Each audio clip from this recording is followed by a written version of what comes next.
I'm so confused. Hi, friends.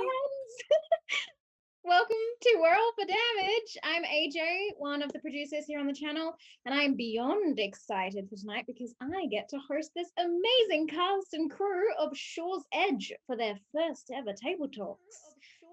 Guys, what a show. What a 6-episode miniseries. Congratulations.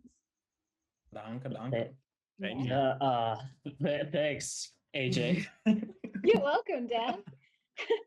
Why don't we go around and introduce ourselves before we get into all the questions? Basically, I get to interview you, and all the people in chat get to ask you questions, and you guys get to debrief after an amazing season. So, Dan, the ever powerful DM, introduce yourself. Okay. Hi, I'm Dan. You know me from this and potentially Humblewood. If you've been long enough in the roll for damage scene to have seen that. You can't find me anywhere, for I am elusive and a very busy student in real life. But you can find me on Roll for Damage's Discord. Please come hang out. There's a lot of stuff we go and do, and we talk about D&D all the time. And there's photos of cute things, which I've just like frothed over and keeps me sane. And yeah, that's kind of like it. I guess I should also take the time that, like, since we're doing sword edge table talk, fuck. There's the VODs if you've ever missed it and you're like, what is this show? Why are we discussing it? Of the crazy stuff that's on the YouTube channel. So go check that out too.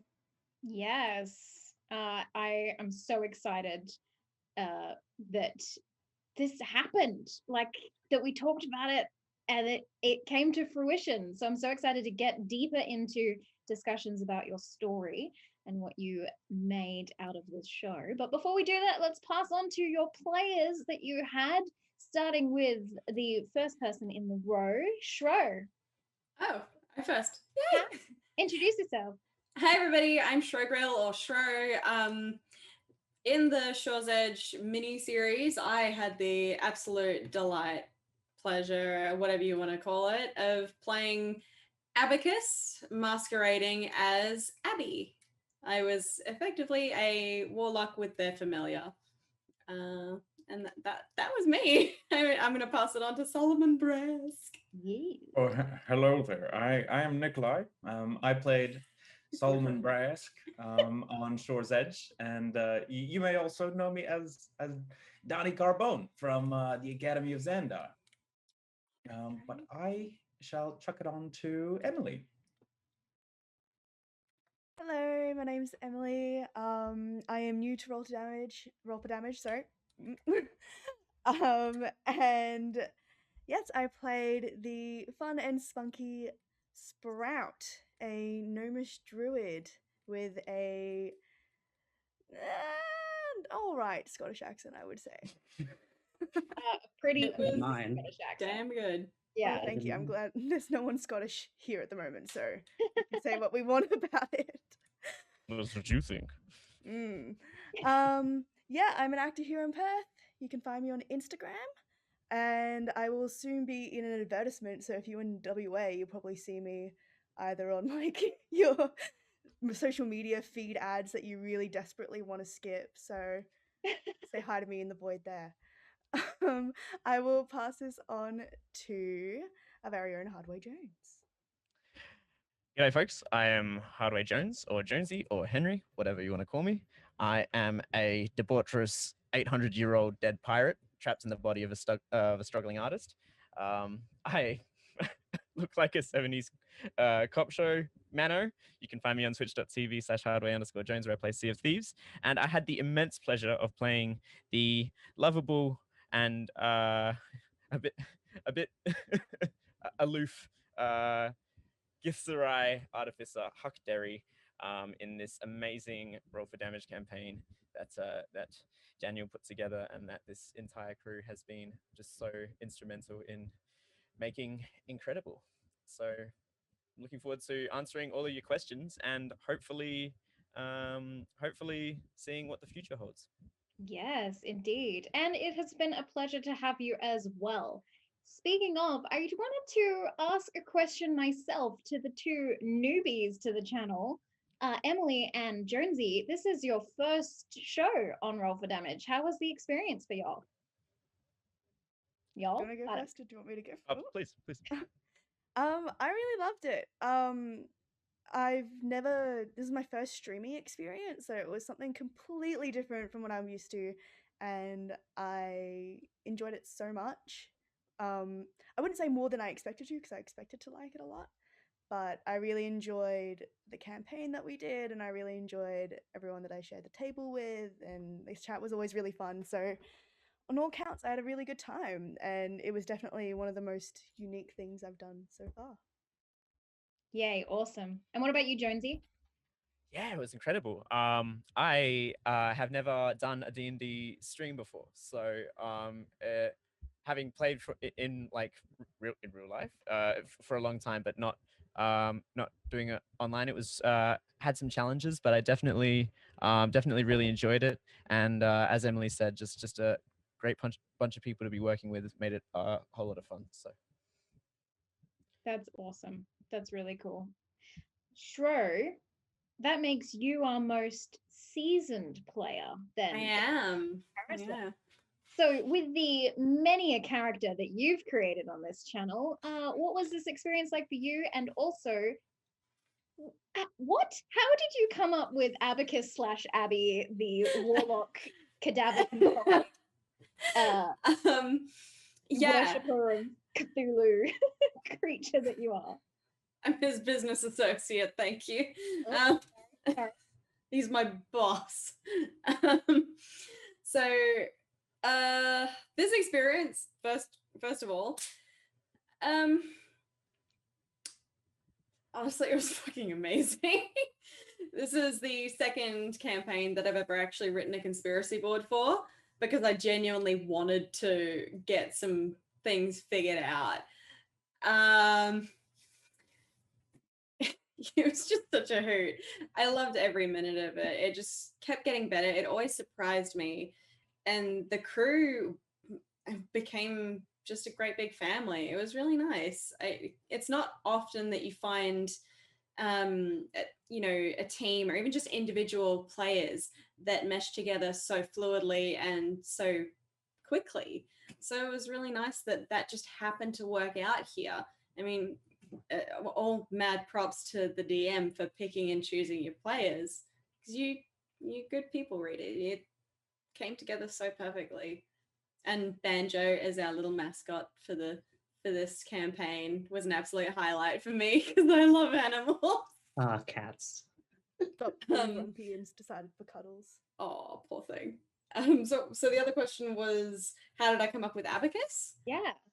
I mean, after all of the characters that you've played so far, this was a little new twist on your D&D character. Yes. Oh, So I've always wanted to play an octopus. I was like, my first idea, as Dan will probably remember, was I wanted to be a goldfish person. Effectively, I just wanted to, which I then discovered was basically a Triton. I was like, oh, that's a thing. So then I wanted to be a Triton. And I was like, oh, actually, I really want an octopus, because I've always wanted an octopus in some capacity in D&D. They're just fascinating, and me as an animal lover and just biology and stuff like that in general, I find octopuses to be extremely fascinating. Like, they're absolutely wonderful. So I wanted to have one. And then I just happened to be sitting there one day and I was like, I wish I could have commune with Cthulhu or whoever my deity is, who I don't actually know who they are. I just assume they're someone really big and evil. I thought, what if I could commune with them through said octopus? Probably Cthulhu in that case. But I just don't actively be evil. I'm just there to, give them intel, because I'm a research partner. Mm. And from Clearly. there, it kind of was just discussions with Dan and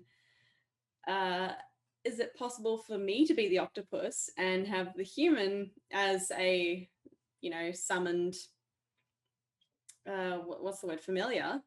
And he was like, yes and no. And then we put rules to it. So I literally had constraints on how far away I could be from the human, Oh. from the puppet. Otherwise, everyone would find out exactly what it was.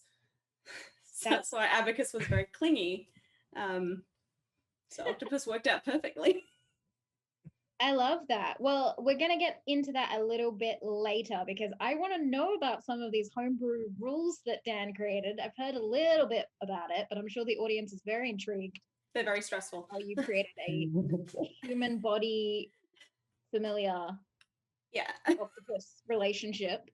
But before we get to that, Nikolai, this is your third character on Roll for Damage. Jeez. And I got to say, your accent work is kind of standing out now because you've had 3 or 4 different accents on Roll for Damage. So talk to us a little bit about Solomon. How did he get created? It's actually because I just wanted to do a Southern accent. I was like, you know what? I'll go with Southern accent. And then I was like, well, he could be like a cowboy or like a sheriff kind of vibe. And then I was like, oh, detective works. And I don't know, something about the Southern accent just screams like old dad to me. So that was kind of my thought process for Solomon. And I really liked Solomon. I kind of wish it was like a longer campaign so we could like delve into everyone's backstories more. But yeah, I just wanted to do a Southern accent. That was it. I get that, and I think from what I've noticed, you go accent first and then character. Yeah, like I'm a DM first, and I've only played as a player in Roll for Damage's shows. So yeah. Love It's just that. the most fun to me doing accents. Emily, did you start with accent first or character first? It was character first, panic about accent, and then go into one that I've used before. Was the process behind that. Yeah. I had constructed a character and I was so keen. I like sorted everything out, like the backstory and the stats and everything. And then it came to like the day of our first like session 0.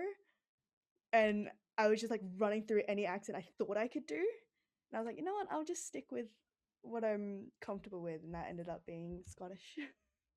That's really cool. It's way better than anything I've tried to attempt with Angelica on the Academy of Xandar. So I'm gonna rewatch Shaw's Edge to practice with your accent. And hopefully I will improve. But talk to us a little bit about Sprout because we haven't seen Sprout's backstory, and hopefully maybe we will one day. But is there anything that you can tell us about Sprout? I wanted to play a bit of a like a peppy kind of character because usually I play like the really gruff, like very sarcastic, sort of mean person in the previous campaigns I've been a part of. So I wanted something a bit more peppy, and I thought the best way to do that was to make them just a little bit naive, but still intelligent to be able to work out the world around them.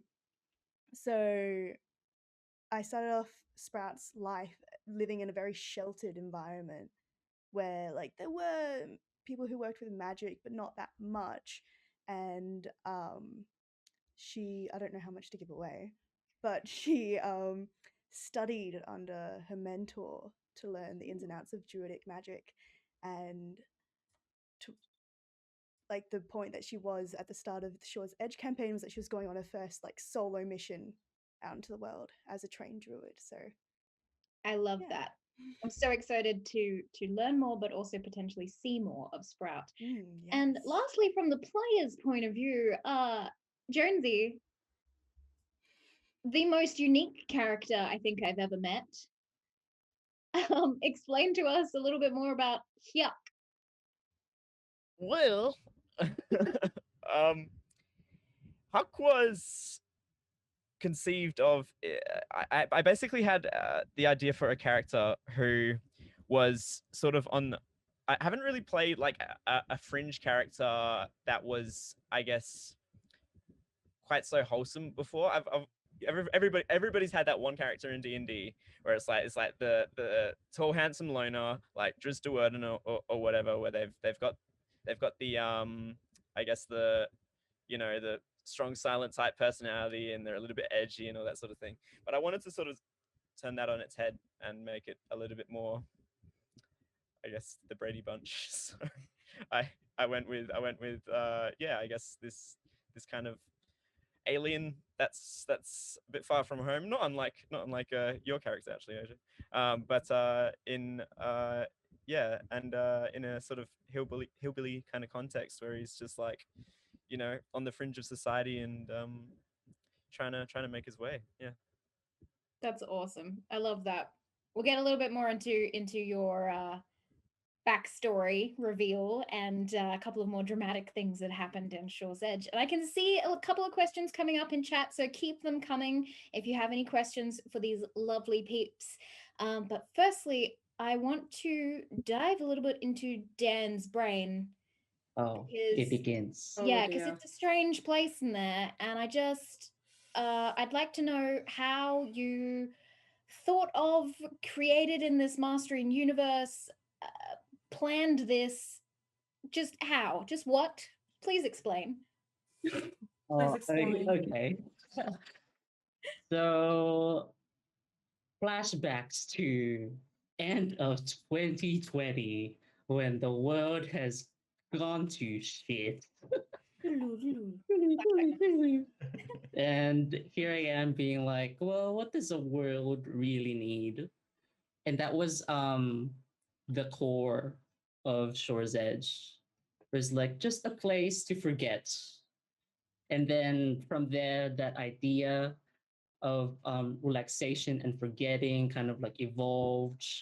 And I just went yes to everything and had to veto like a few things to be like, okay, then that's like mildly too crazy. Maybe just like tone it down. It still ended up reading pretty whack.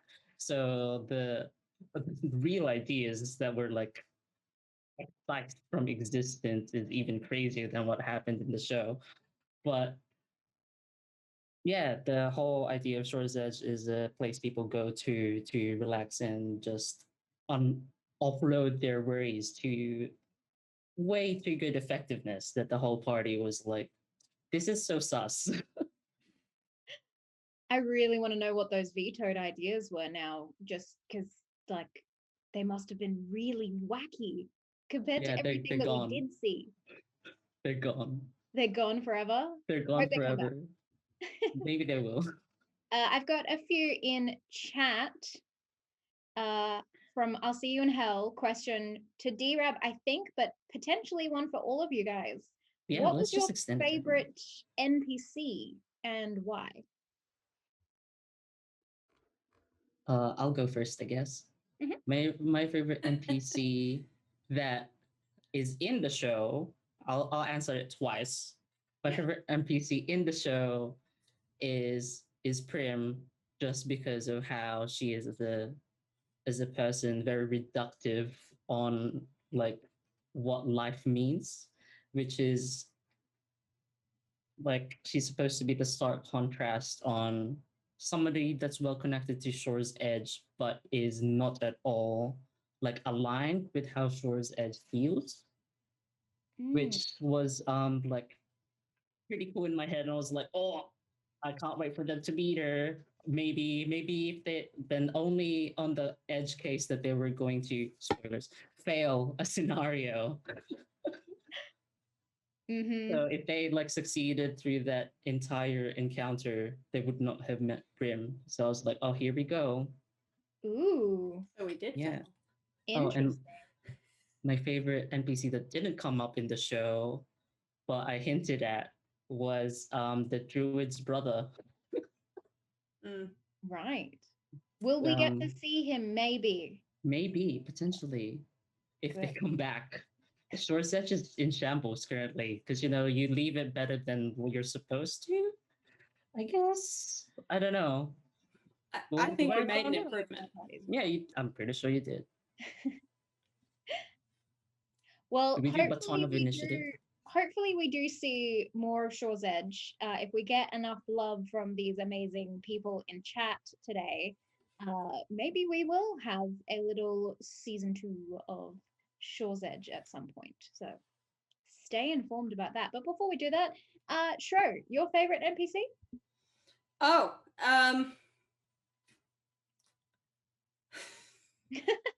may I answer with two? You may. Unless the okay, it's canon. I've been said I can. Yeah.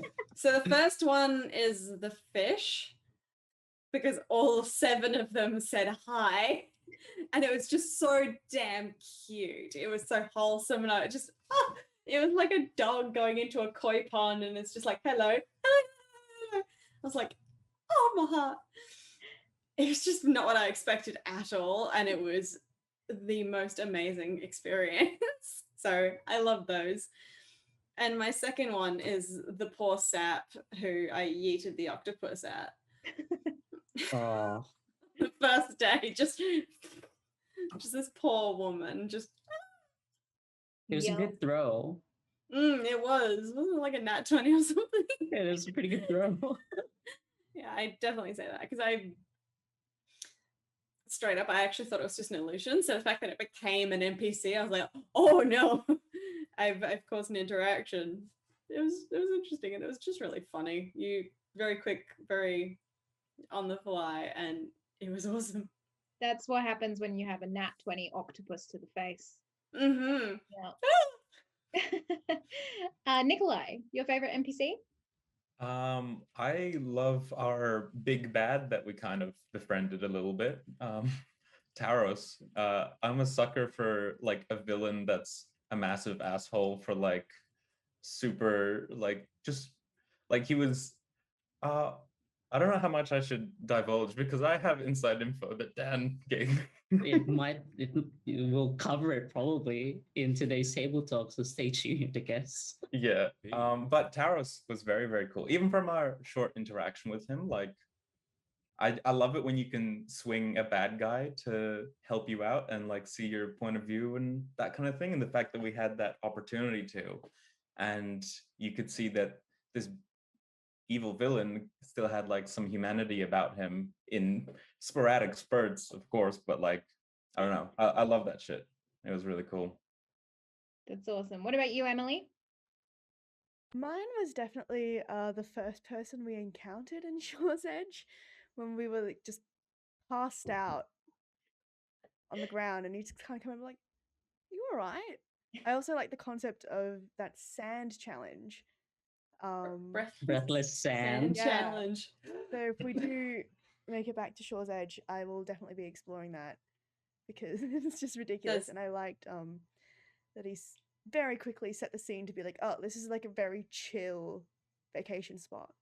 Rulaine. I was like, I need to look up his name. It was Rulaine. Yes, Rulaine. that guy. It was so refreshing after the chaos of session 0. Yes, which we might divulge into a little bit so chat can learn a little bit more about what you guys went through with those. But Jonesy, what was your favorite NPC? Oh, You're muted. Well, it's interesting that you mentioned it's interesting that you mentioned the session 0 because my favorite NPC I think was actually from the very start of the campaign, towards the end of the session 0 and early on in the first session. He was the captain who discovered us on the island, which chat doesn't know about, and then was ferrying us across when we were swallowed up by the sea.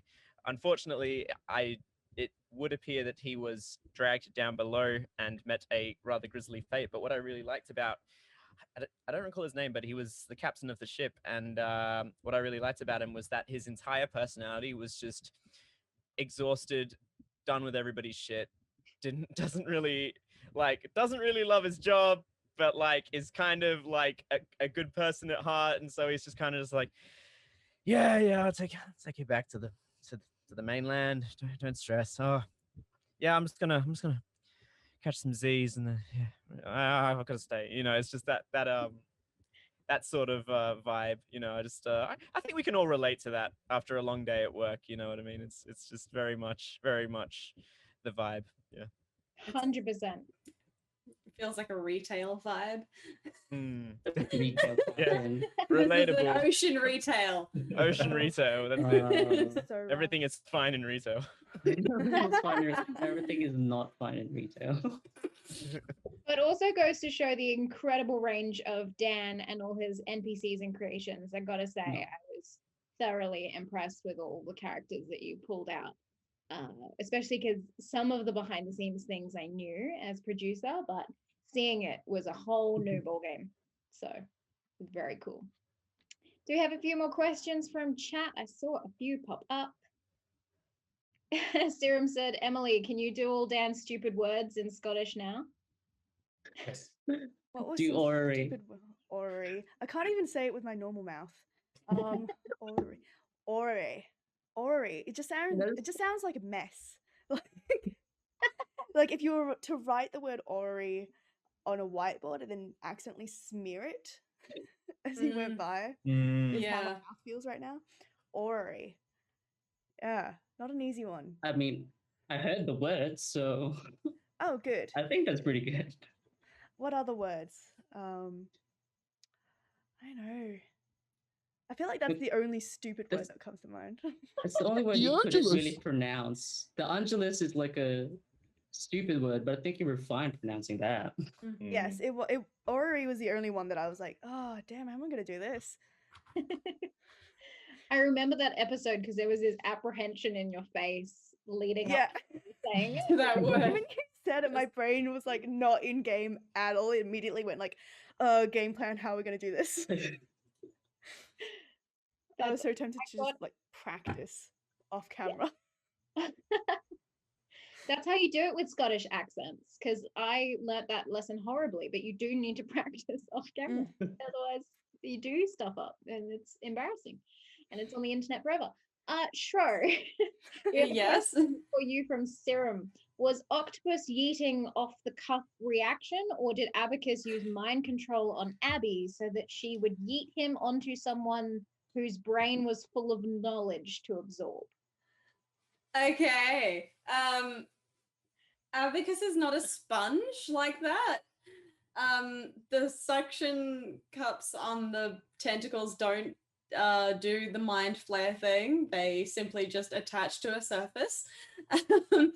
But Abacus, I wouldn't say mind controlled Abby, but Abacus commanded the form that was Abby to yeet Abacus to the destination. It's like self catapult. Just, I want to go over here.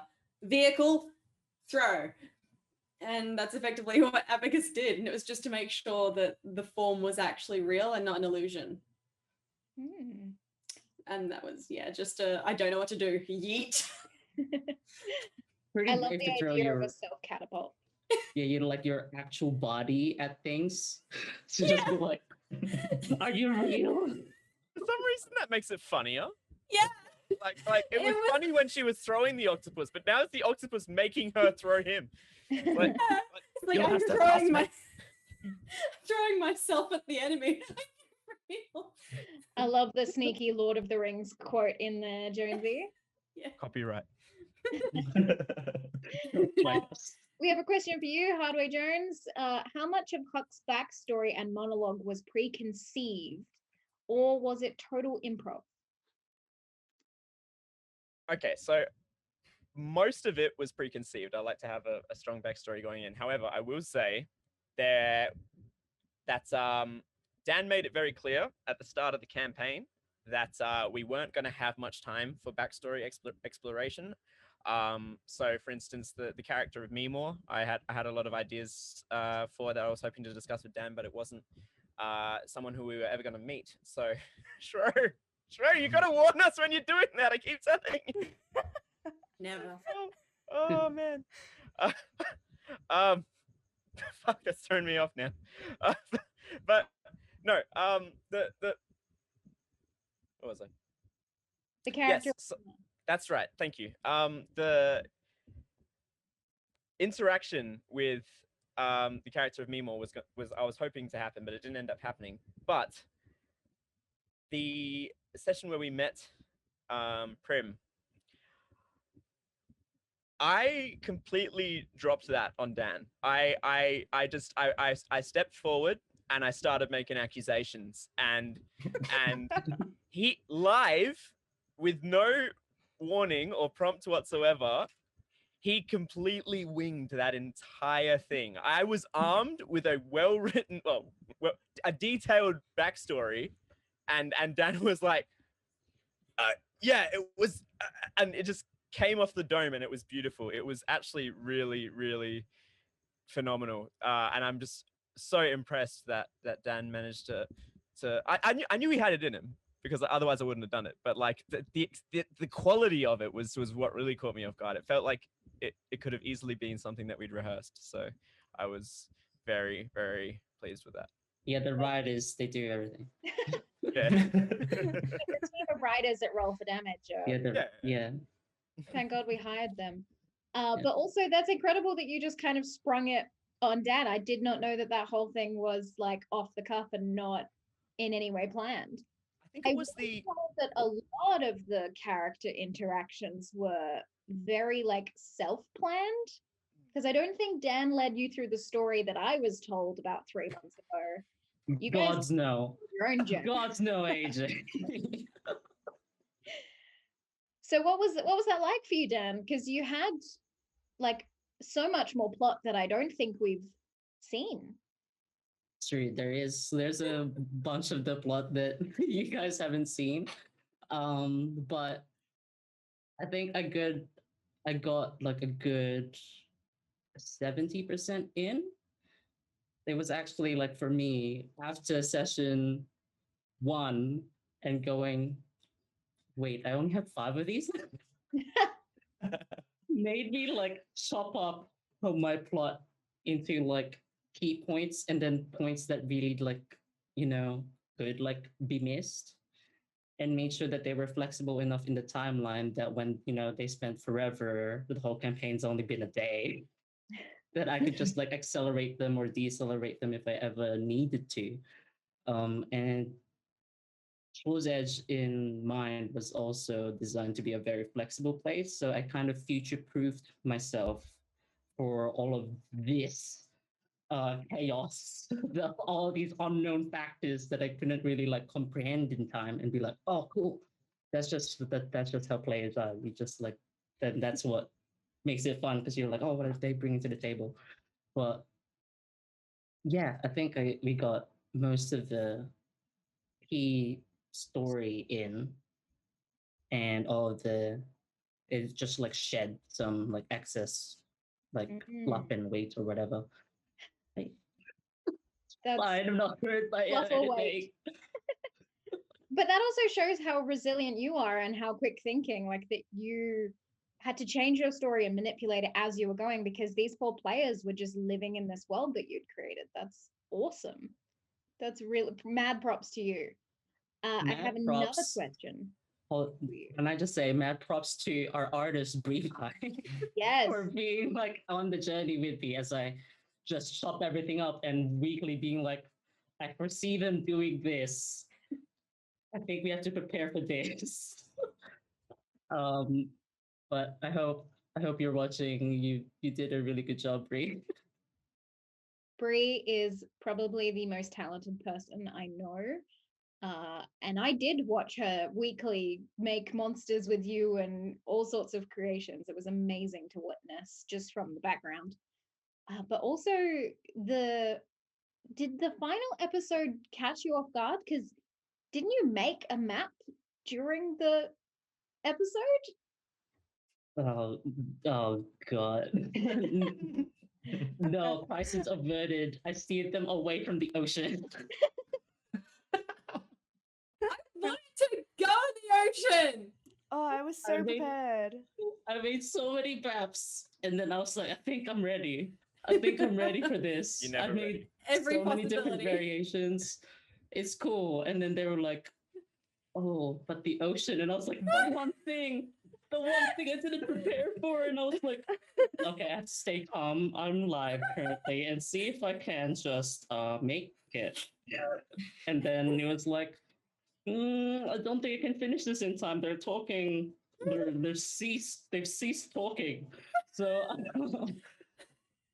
Oh wow. do the thing. But internal panic of like was restrained, and after this, when the plot progressed and they like really didn't end up going to the ocean, even if it was just like RP, they ended up going straight to the teleportation circle. Was like Maybe we'll see their adventures to the sea one day, but thank goodness it wasn't during the finale. I had Maybe like water breathing prepared and everything. I was like, I'm so ready for this. I was like, so "Oh." ready to. I'm not. Yeah. I also just want to apologize to chat for the lack of a final boss fight because I feel like it was all set up. We got the battle map and everything, and then classic Solomon Brass just Well, talked gotta us make out, talked friends. us out of it. Gotta make friends. It's that Southern hospitality. It's the power of that macaroni necklace, man. It's that's Yeah. strong. Yes, it is actually. Power So of it doesn't daddy need to energy. be a slugfest for like your final boss encounter.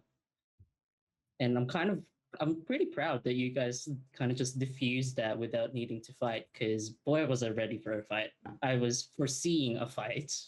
So like you guys being like, oh, we can just convince him, and then rolling really good. I was like, oh yeah, I don't think they make good points and also accompanied by good rolls. And I was like, I don't think he can feasibly like just sock you in the face, I mean, even though he's the Yeah. villain. he probably would have if I yeeted Abacus at him, but Oh yeah, that would have been like roll initiative. but I was like, I don't want to do that. It will upset the dad of the party. I kind of love that there was no boss fight. It made Shaw's I Edge liked it. really unique. But another thing that made it very unique was the side tangents of conspiracy theories that came out. So I believe that was Abby and Solomon that started that incredible tangent. Look, everything can't be okay in Shore's Edge. Okay, everything isn't fine. No, Nothing is fine. Nothing is this perfect, and we were right. we were right. Okay, so we are master detectives. He is a legally recognized detective, and I'm just a detective for a third party. Okay, we. Please, I have deputized Abacus. Oh, Abacus is officially a deputy. If you log 1,000 hours, you're a licensed private investigator. And octopus probably will. Well, this octopus will probably live 1,000 hours, so deputized. Woo! that I need to see one day. The Spin-off show. private eye duo of Solomon and Abby. I'm just gonna have to get a cowboy hat for a gigantic octopus plushie now and give it like a star badge and a little gun. 100%. I'll See You in Hell says, if there is a season 2, would you bring back the same party or new characters? That's up to them. What do you Oh, guys I'd bring. Well, I don't know about you guys, but I would 100% bring back Abacus, but probably not Abby because she won't survive. That has follow-up questions, but Right? Is that on account of her already being dead, or maybe. I mean, how long does the body have? Does it stop decomposing, or does it? No. Okay. No, if you spent long enough with, I mean, we can talk about the nitty gritty of the homebrew. I would Abacus love later. to. We'll discuss that in a bit. I Yeah. think. What about you, Emily? Would you bring back Sprout? Absolutely. I really loved playing Sprout, and I really liked I think our characters, like all of our characters, just chemistry. I think we all band together as a group really well, and I would love the opportunity to explore Sprout and her background and her goals and everything. Would be really cool. I love that. That's awesome. What about you, Nikolai? Why, of course. Who else is going to take care of these wayward children?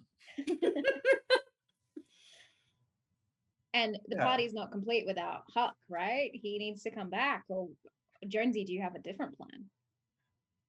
think it largely depends on what the party's interests would be at that point, because I think that Huck, with the information he's been provided, is pretty hell-bent on figuring out what happened to his people. So if the path takes them in a direction that could potentially lead to more discoveries in that regard, then absolutely. But if not, then might be time to part ways. Who knows? Ooh, so potentially a new character to throw into this chaos. That Potentially. doesn't sound like a bad idea at all. The Mimo. Are you worried? I'd be worried. I'd be really I worried. think I am worried actually, because now that you know the craziness of this group, like I feel like you'd try to outdo them and like have a new thing to throw in there, and wow, that's exciting. We definitely need a season I'd 2. bring Mimo. Do I need to get my veto hammer? I'd play me more. Yeah, give us some like some trekking Ugg boots and loafers and Yes. a nice warm fuzzy blanket and say, okay, go that way. Where are you? Where'd you go? Oh, we have a few more questions in chat. A question for Huck from, I'm so sorry if I mispronounced Oh, That Hagalatin. That's it. Yeah. Why are you not playing Valheim with him? Valheim. Because, as he well knows, I am in the middle of a very important questions and answers stream on Roll for Damage. Twitch.tv/Roll for Damage. That's the 4 is a 4. Yeah, Jonesy, how will you be able to prove yourself and go to Valhalla? Mate, if you haven't seen what Huck Derry has done this campaign, and you're still asking questions about Valhalla, I don't know what to say to you. Yeah.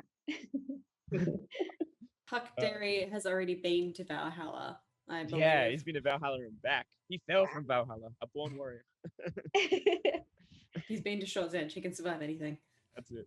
That is It's true. It's like a scout badge. Yes. You guys have a Short's Edge badge. I survived cute. Short's Edge. You Pins. have one of those T-shirts. I love Shores Edge. Yeah. I went to Shaw's Edge and all I got was this shirt. Yeah. So I've got a question for you, Dan. How long have you been the male version of Siri? Oh. Was it natural voice modulation or did you train to be Prim? It's just that I am actually an artificial human in real life. And it was very, very easy to be a robot. That, and it's also just, it's one of those like voices that I just kind of practiced because it was kind of fun to be to like mimic like Siri and all of the like voice assistants, just sometimes in a mocking manner and be like, yeah, catch the train or whatever. Like, but then it developed into like, oh, I can actually use this. And it also was really, it fit Grim. So I was like, oh, I might as well just use that shitty voice that I used to just mock, but like respectfully, AI overlords. You have to clarify that because they are going to take over. Yeah. So I have a question for everyone. What was the most surprising thing that you experienced during this process with Shaw's Edge? Is there anything that really stood out to you guys?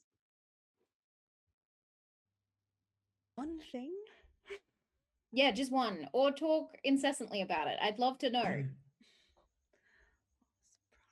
Probably From that my we were, like, perspective, Ooh. the conspiracies. That was what I was gonna say. We were kind of right. Like, not fully, but like halfway. Well, The facts aren't correct. Facts. So we got to the answer just the wrong way. Alternative facts. Yeah. So Like a math test, as long as you get the answer, it's correct, right? yeah, working out doesn't matter. We got the answer close enough by like a couple of decimals. Mhm. It's a for effort. Encourage learning and lateral people thinking. out there. This is lateral thinking, okay? We're creatives, not mathematicians. Lateral thinking, kids. Yeah, our method was fastidious, fast Yeah. and hideous. Oh, that's fabulous. How was it for you, Dan? Because as a fellow DM and having my characters and side characters, because Shro also joined on the conspiracy train with Academy, what was it like having your story sort of picked at Destroyed. and not be right at all? It was just fascinating because sometimes as a DM you make calls that aren't planned. Just because that's how the story's progressed, or like a scene like really needed it, or if there was like a hole that you needed to be filled just because they've like progressed that far, and it becoming central to a conspiracy like near immediately and going, oh, I don't have the heart to break it to them. I'm gonna flesh this out because this is like what it is. Like I've made this choice and therefore it's canon and therefore it needs to have a supporting foundation underneath it. But I was like, but the coins though. But the coins though. Yeah, it was really cool, especially post show when we would just like chill and Shro would just go on a 30-year-long tangent on why Shore's Edge is definitely not fine, which is correct. But everything before then, well, questionable. I love that. What about you, Jonesy? Anything surprising during this journey of Shaw's Edge since it was your first D&D stream? Go, silence. That was pretty surprising. But that wasn't so much as surprising as concerning. What Shro's referencing there, for those who don't know, is. Oh wait, no, that wasn't silence, was it? No, okay, never mind. No, Sorry, no. You're thinking of. I'm thinking of the Shadow. Was water. it Shadow? Oh yeah, that one. Yeah, you're thinking of the water thing. Yeah. No one will ever. No, surprising. Everything was surprising. This whole campaign was like obviously something was going to go wrong, right? Like we don't have like a pristine paradise and that also be a story. You know, something has to go wrong. But I'm not sure I was prepared for it to be quite on such an intergalactic, extra dimensional extent. I was thinking maybe that they had like they were running like some sort of smuggling operation or something like that. I didn't think it would be quite on the level of this particular spot by the seaside is where all the transitory lands converge. Like, you know, it was very unusual. More sci-fi than you expected, right? Yeah. More more GLaDOS than I expected as well. More Siri voice, yeah. Didn't expect robots or screens and stuff. Oh, Banjo is so cute. Can we get some love in chat? Oh, Banjo! Banjo. I interrupted his little nap for cuddles, but I think he's okay with it. He's very sleepy. Oh, baby. Very cozy. Cute. Yes. Mm. I was surprised and also incredibly unsurprised that everyone loved Banjo because everyone who meets him thinks he's great because he is. And because they don't have to live with him. Yeah. True. No, we looked into it and we're pretty sure that he's part Bengal, if not full Bengal. Because, I mean, I don't know if you can Like, see when I him, but, first saw like, him, he I is thought long, Bengal. But kicking my face right now. Long boy. Yeah, and very energetic when he wants to be. He's also super snuggly. Oh, For some yes. reason, I thought Bengal tiger. That was my first thought.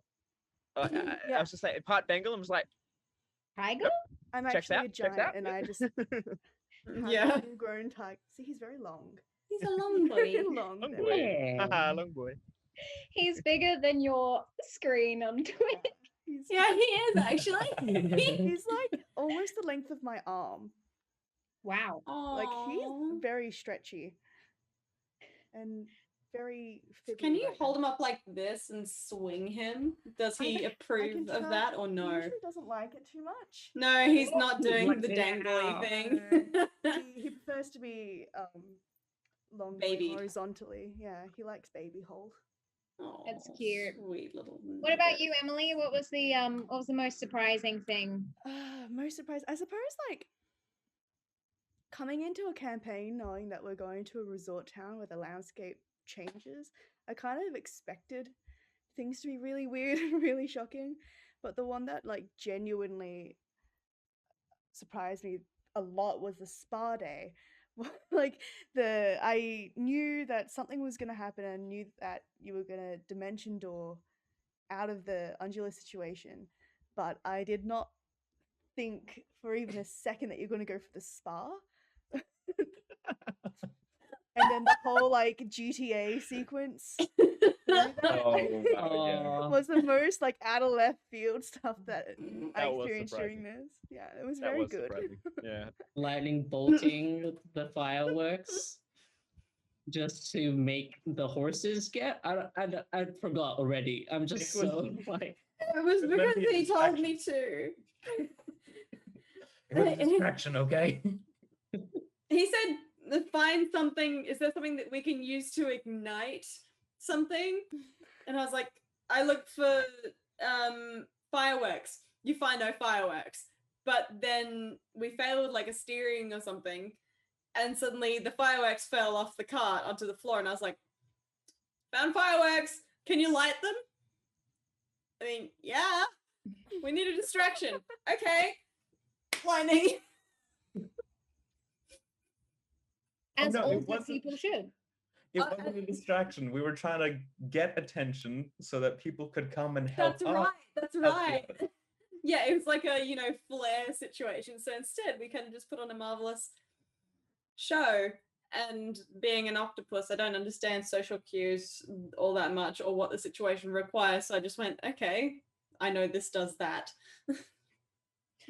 Was that the first GTA carriage experience on Roll for Damage? I would hope so. I would like to be pioneers in the GTA So carriage far. department. Just wait for season 2.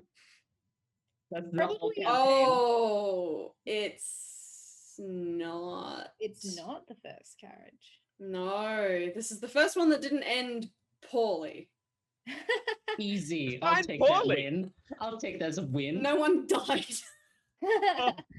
Oh Yep. god. The barbarian wasn't traumatized. That's a win. This Yeah. is the first successful GTA. I would call this a success.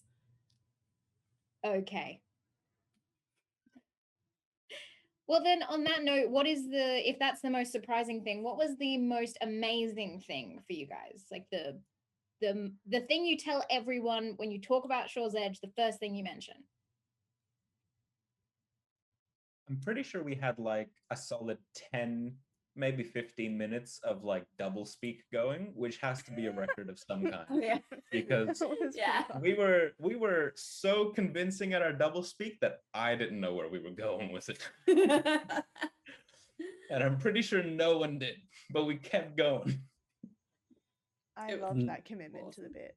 I thought I was safe from the double speak until, oh shit, I have an NPC here. Yes, you fool. Drag him in. Like, I'm a big fan no. of playing with words, so I was like, now's the time. Why are these analogies all just all over the place? One of us. One of us. The most elaborate analogies I think I've ever seen in a stream. And we completely messed it up as well because Yeah. we called her Auntie Primrose, which is Prim's actual name. Yeah. And we didn't know that either. So it was all for nothing. Oh, I guess the most amazing thing, one of the most amazing things was, hearing the whole double speak conspiracy, trying to do the finale breakdown, what's happened so far. And most of them being like, not correct. Nope, not at all. And then just being like, yeah, Primrose, and be like, really? That's the one thing they get correct? Primrose? Yeah. They don't even have anything aside from like her being called Prim, which I guess pretty easy, but like they don't even think they're correct. That's the worst part. Oh no. What about for you, Shro? What was your favorite bit of this miniseries? Was it favorite bit or most surprising bit? I forgot. I mean, it Either was just or. like amazing. But you can answer both if you want to. Okay. I think. Yeah, I think my favorite bit was probably the antics with Solomon. Just from the moment that we just bamfed out of there, and just that fun roleplay interaction. It was awesome. It was so stupid. It was perfect. It was great. And he's just like, because I mean, I've played Penny before and had that interaction, so I kind of knew that he'd be good material to work with, someone who knew the flow, and he was just spot on. So I mean, that couldn't have existed without him having the responses that he had. So it was just like, you need someone who understands this chaos. Ta-da! But I think that was my favorite. And my most surprising was,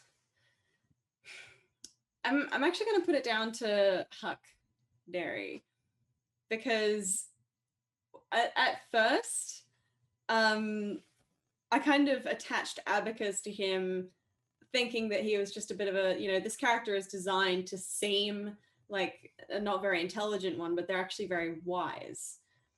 And I thought, you know what? This is an octopus. He doesn't understand this. He's just like, oh, look, this is another vehicle. It just happens to be able to be very useful too. So I started to form this connection to Huck, and got Abacus to get close to him and stick to him all the time. And it really surprised me that from that formed this really nice little bond. And I was like, oh no, I actually really value this individual. This land person is a land and a water person. They're kind of the in-between. So I think I should take a leaf from their book and learn why everyone likes them so much, so I can be like that.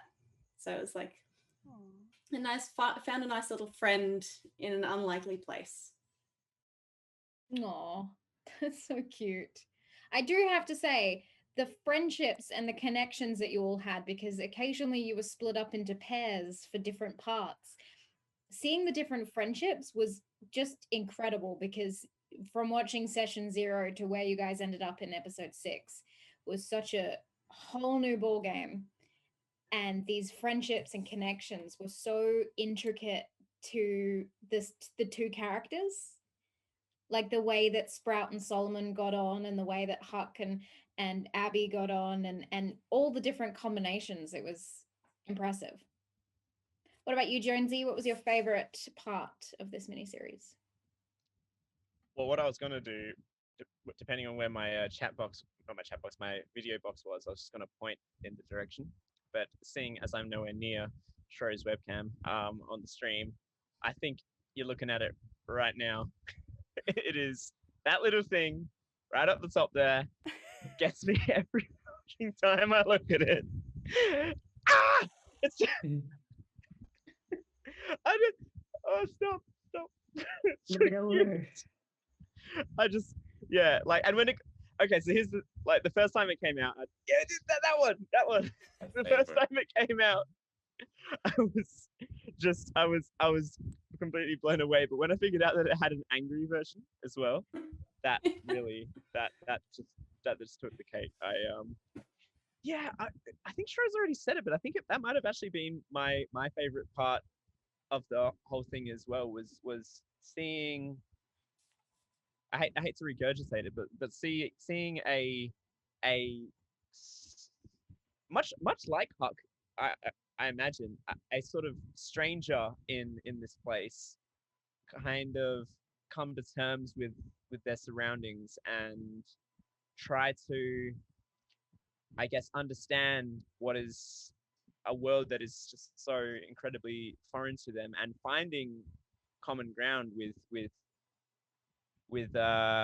people that, I guess are perhaps different from what you'd normally associate with, which I think is ironically something that D&D is great for, because I think it brings together all sorts of people. So yeah. That's such a lovely answer. I love that. I love your little poetic insights. I get your comments all the time on all the different shows, and English major. you definitely see. Well practiced. Thank you. Did I miss anyone who hasn't given a favorite part of this miniseries? Emily. Yes. Go ahead. When I've been talking about this stream, I've just kind of been like super insanely excited about everything. But I guess my most favorite thing was definitely the party dynamic that we have. I think we all, like, as an unspoken sort of shift in dynamic, filled in some really good roles in a party. Like, we had the person who was, we had the dad who like helped drive story, keep us on track. And then we had like, I don't know, like we all, and I was just like, I don't know, a bit, yeah, very pleasantly surprised to see that all of our characters and all of our playing styles really work together well. Like, I think we all had an idea of how to function within our like roles, I suppose, in the party, and the synergy was very nice.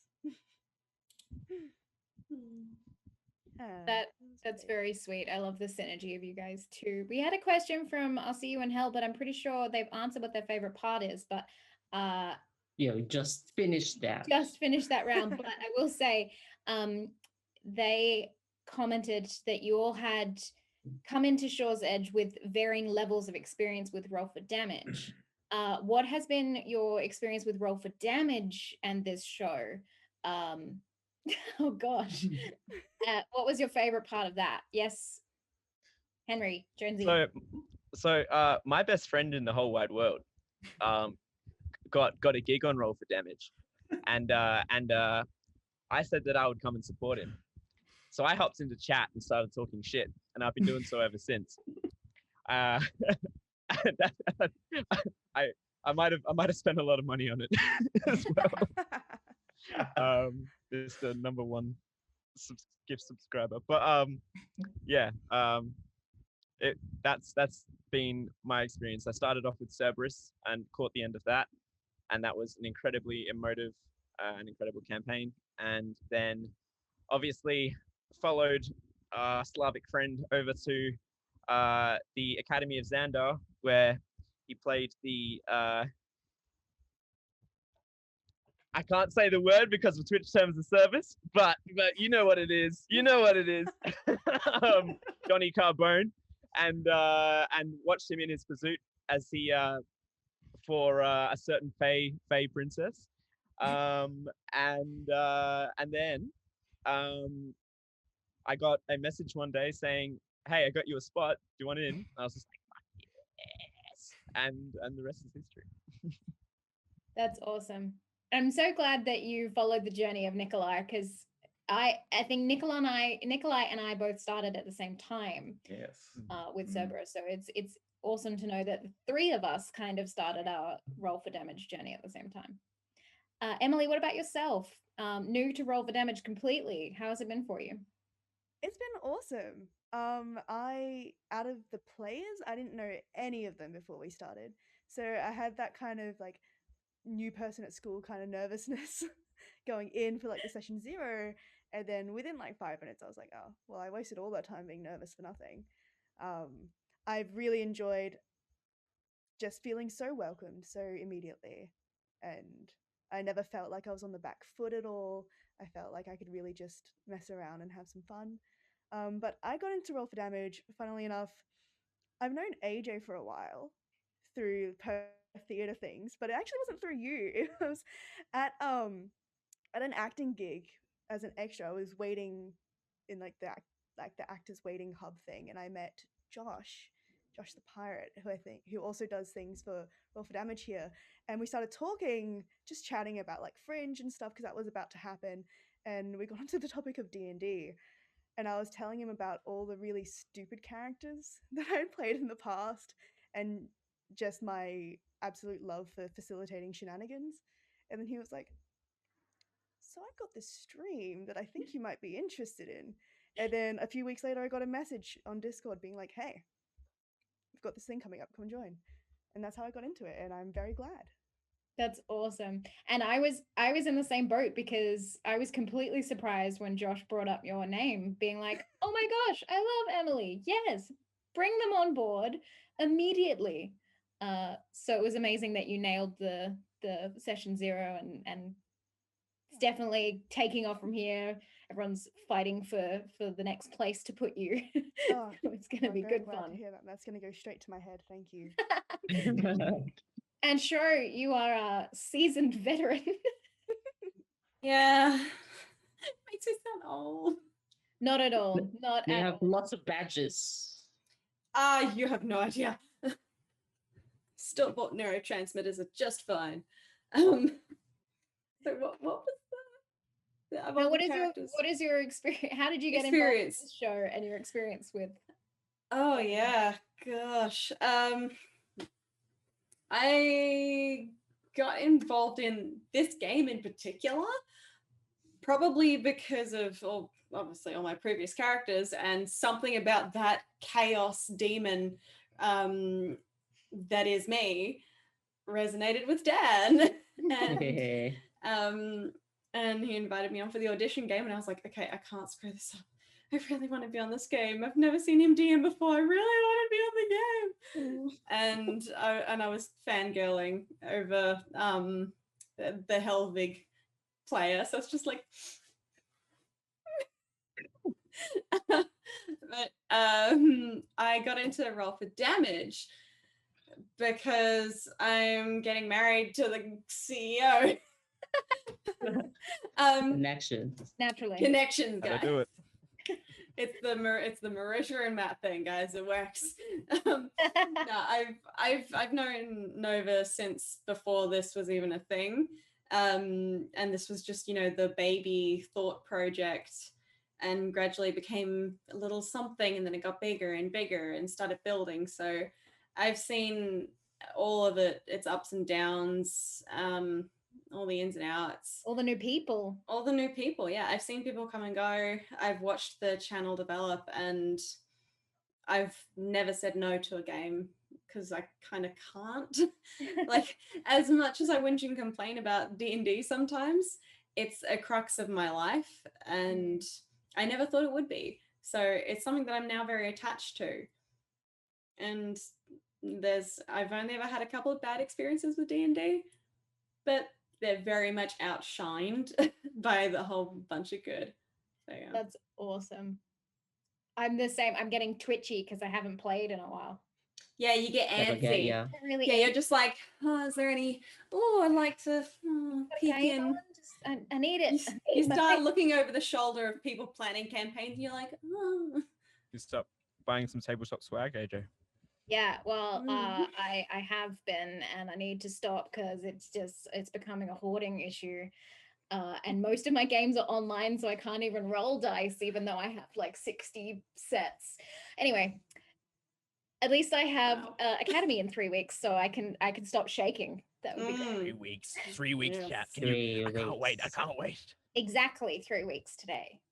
Nikolai, speaking of Academy, how did you get involved in Roll for Damage, and what's been your favorite part so far? So I got involved because I know Dead Aussie Gamer in real life, and we did some stuff together, and it was like months later, and we didn't really keep in contact too much, but he like messaged me out of the blue, and he's like, oh, I'm gonna do like a live stream game. Do you want to join? Do you want to audition for it?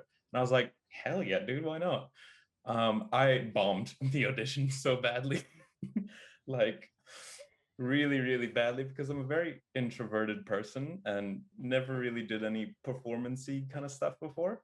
But Michael was like, no, we're gonna have him, we'll have him on Cerberus. And I'm so glad that he did that, because it's sort of like led down this whole train, which has been so much incredible fun, with Cerberus and with Academy, and now Shore's Edge, and very, very soon Academy Season 2, which I am so goddamn excited for. But yeah, it's been weird. It's been strange. It has been, because I think we won't put be on you too into much longer. Academy based on our friendship because our characters were lovers. And then I was like, oh, I'm getting on with this dude. He needs to be in my next show. And then I was like, you need to be in Shaw's Edge, and threw you at Dan. So I'm glad that people keep pushing you into campaigns because you're doing I'm glad really people cool. are too.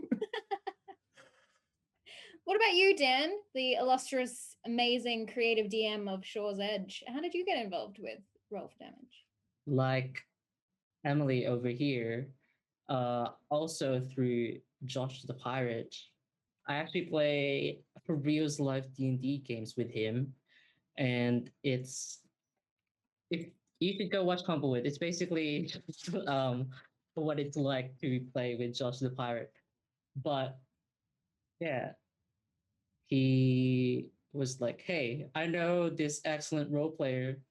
You should hear him out." And I was like, "Oh God, it's happening! I guess I'll gotta do the Humblewood stuff." And did the audition, and really resonated with a lot of people during the audition game. And then Humblewood happened, and then Shores Edge being like, "Hey, do you want to DM?" And I was like, "Oh, I guess, sure. Why not? Let's just craft this beach resort. Everybody needs to relax," and then just started drafting. And I think the favorite part of the whole experience with Roll for Damage so far is the DMing this show. Just AJ can attest to the 12 midnight to 5 a.m. talks that Bree and I get to that are like 60 to 120 messages long, just being like, okay, it's over, couple days break, this is the plan for this week. And then just, I think Bree has like kept telling me that it's fascinating to see my mind palace unfold before her eyes. But that's kind of just the experience of that, like the witching hours, 12 midnight to 5. Maybe that's what this show is crazy, because that's when the creative juices are flowing. It's like, but what if it was like a starry landscape and I need this wolf that can yell tornadoes? Yeah. And I woke up to like 300 plus messages every morning from that chat with just the most amazing creations. I don't know why, but you two night owls thrive between midnight and 5 a.m. It's insane to watch. We have a few more questions from chat, which is awesome. Serum asks, Nikolai, you have the most amazing vocal abilities. I would have never guessed that you're not doing performance stuff, that you haven't done it. Yes. Where does your accent work come from? I watch so much TV and movies, and I speak to myself very often. Also, I'm usually a DM, so I DM for Mr. Hardway Jones in person, and we've had several long-running campaigns, and I'm forever DM, but I love it. Ooh, And I love doing like voice work and accent work and that kind of thing. that's awesome. Does that mean that maybe one day you might DM on Roll? I potentially could, yes, I potentially it. maybe. Now there's an original idea. Why haven't I ever mentioned that to him? I would be excited for it. We will. Oh, someone said Nico's Christmas one shot. Ooh, serum. That's a Christmas. I mean, I could probably scrounge together one shot for Christmas. Ooh. Watch me still like prep the night before though. Yeah. What do you mean? Shores Edge isn't like that. So we have another question from Sabern. I don't know how to pronounce it, Josh. I'm sorry. What is everyone's favorite character that they've ever played in D&D, both in and outside of Shores Edge? Doesn't matter where. Favorite character. Wow. Big question. Sure, you look happy. You're answering first.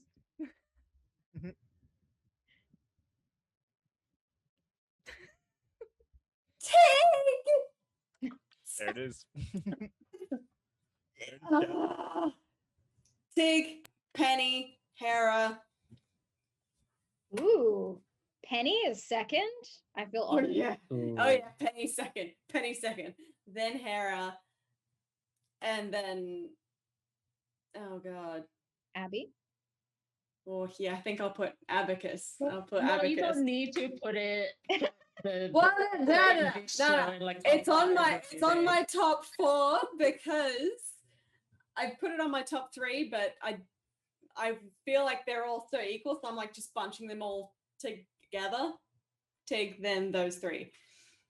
And all the other ones that I literally can't remember their names because I actually counted them all and I've had 17 characters now, Ooh. all with full flesh backstories and everything like that. And I'm like, that's a lot. That's It is a awesome. lot of names. So boutique for me. What about you, Dan? Favorite character? Favorite player character. As much as I'll see you in hell says muscle wizard, because boy was that such a fun character to do, a wizard with 3 intelligence and just punching people in the face. It was pretty fun. But along the same lines, I have a stone sorcerer named Oka, who was like a really wholesome, well, killing machine. He was designed to murder things and was, I think, the longest. I think why I like him so much is because he's the longest running character I've played, and I've seen him develop from, oh, this random lady in the street wishes that the husband she's having an argument with was dead. So I just kind of, did her a favor and walked up and snapped the guy's head, and she screamed at me for some reason. I wonder why, but I assume I should leave, and I left. To the dude that's been like caring for the party and knowing how to like think for himself, and the party like teaching him to be like, you don't just have to take what people tell you at face value, and like, but what do you actually want to do, and him developing his own like desires and being like, I really want to do this, and I really want to protect everyone, even though I failed you. I see you in hell. I was the cause of your death because I forgot my feature could do that. Um, and I'm sorry. It's recorded now live, but yeah, I think that's my favorite character. Just seeing, I think it's always fun to see your character develop, especially when you don't like write that in. It's just the natural progression of things. I love that. What about you, Em? So I do love Sprout, but I had a D&D one shot a couple years ago where the DM was like, we're just here for fun, just test out a new class that you've never played before, or just have some fun, do whatever you want with the characters. And so I played a 10-year-old human warlock who had 2 Fey companions by the name of Cosmo and Wanda. Oh god, yes, my heart. Oh, I'm dying. Rings a bell. And I cannot tell you how much deep lore there is about the Fairly Odd Parents, but I read it all for this one shot, and it was great. I had a very good time. I showed up to the session in like a pink shirt and a pink cap because I'd kept my character a complete secret from the DM as well. So when he asked me to introduce myself, I just played the Fairly Odd Parents intro song, and the regret in his face immediately. Just, I know I said free reign, but I regret this. So yeah, my favorite character was Timmy Turner. Oh, That is amazing. It was pretty cute. It was very Oh, fun. wow. I feel like I I- need to witness this.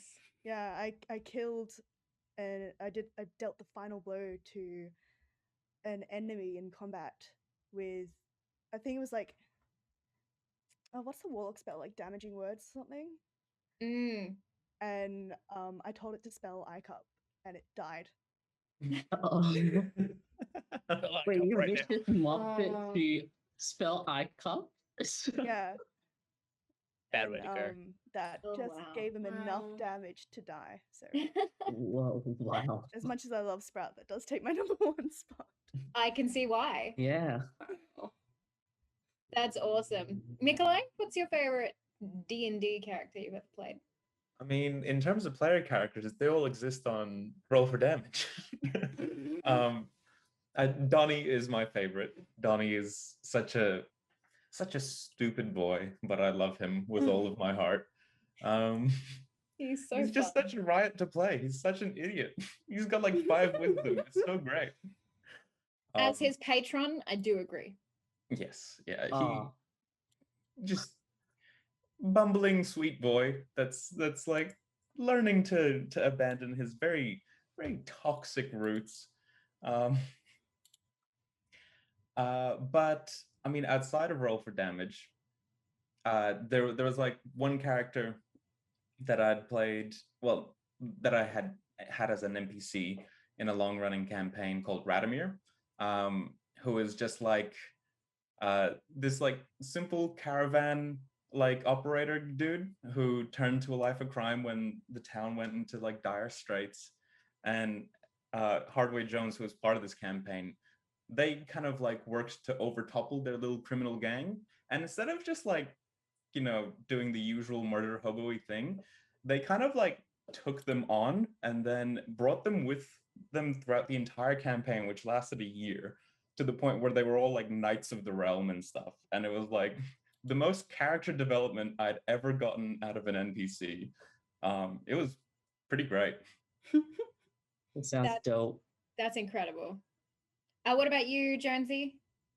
Favorite D&D character? Well, there's 2, right? So obviously, from the campaign that Nick mentioned, I played Cedar, who was an aphrodisiac bard, who slowly an aphrodisiac, an amnesiac. I'm the sorry. aphrodisiac. Cedar I was was the gonna amnesiac. say. Very different things. Yeah. Very There's no different. aphrodisiac like like amnesia. God. Anyway, yeah. So he played an amnesiac bard, and who thought that he was a barge hauler. So in old Russia, they used to have these men who would haul barges up and down rivers to transfer cargo. But as he discovered more about himself, he realized that his past was actually a fabrication, and he was in fact one of the realm's oldest a bogatir, one of the realm's oldest heroes, paladins of sorts. And it was just this emotive experience like no other, where I and it was Nick who wrote the backstory. That was the really bizarre thing. It's like normally I'm very megalomaniac over my backstories, but I actually gave pretty much full freedom to Nick to just, I guess, realize the vision of what this character was and who he used to be and what that meant. And I think it was a really big exercise in trust, because obviously if you give someone a backstory and basically just say, you know what, you're doing it for me, which is essentially what you do when you say that your character has no memory, you take a big risk, because there's a chance that they won't make it a character that you necessarily want to play or want to, you know, can't relate to or something like that. But obviously Nick being Nick, he knew exactly what kind of character I wanted to be. So yeah, it was easily one of the best experiences I've had in tabletop or in gaming ever. Yeah. That's awesome. I had a campaign where all 5 of the players that I had all had amnesia, which is It's a lot of writing. It's a lot of writing. It's a lot to do on top of a campaign, so I do not recommend it, but it was fun. Serum also asks, which is an interesting question, as you started as a viewer, or as the screen is saying, one of the top donating viewers of Roll for Damage. Who's your favorite character on Roll for Damage? How are you There's gonna only make one me correct choose like answer. that? How are you gonna make me choose like that? I can list Is them Nikolai off the about top to of be my head. betrayed live? Like there's at least 5 that are probably equal measured, and 2 of them are Nikolai. So I thought that the name escapes me right now because it's been so long since Cerberus, but the doctor that he played in Cerberus was Dr. Fyodor phenomenal. I Medvedev. thought, yes, that's right. I was fucking in. I was crying in chat because as he realizes that he's, spoiler alert, chat, block your ears, ready? Woo! As he realizes that he's not human, and sort of comes to terms with that, and it's just, you're just seeing this man who's found love, and nice one, AJ, and is just has this whole backstory, just not be who he is. Basil from the Xandar campaign, who could forget everybody's favorite Basil the human boy. Obviously Donny Carbone. I love to make fun of him, but he is a brilliant character. There is also from the Xandar campaign, it's the one that Karen plays. Her name is me right now. V. Yes. I knew people in high school like V, and it is just like you live for the delinquents, you know. But I could go on. I could go. All of your NPCs, AJ, are just phenomenal. It's hard to pick one in all seriousness, but yeah, those are the ones that probably spring to mind. Yeah. My favorite NPC was Farron.